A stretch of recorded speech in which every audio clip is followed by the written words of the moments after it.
आप सबको विवाह गीत सुना रही हूँ ललनवा वाला। अच्छा लगेगा तो कमेंट में जरूर बताना। डोलिया सजाई के चलू रे कहरवा, नदिया किनारे डोली रखो रे कहरवा।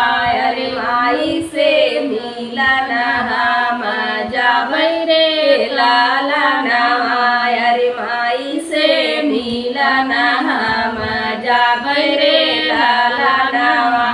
माई के रोले सभी गेलाया चरवा, अरे बाबूजी का कठिन करे जा रे लालनवा, अरे बाबूजी का कठिन करे जा रे लालनवा।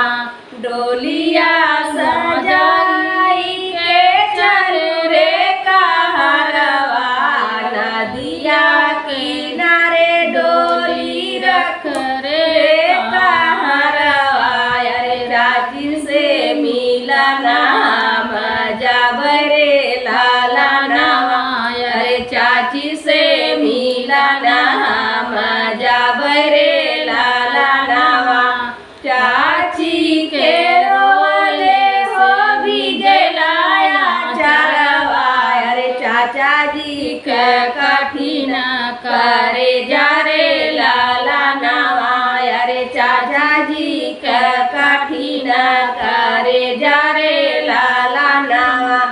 डोलिया सजाई के चलू रे कहरवा, नदिया किनारे डोली रख रे कहरवा। अरे भाभी से मिलन हम जाबै रे लालनवा, अरे भाभी से मिलन हम जाबै रे लालनवा।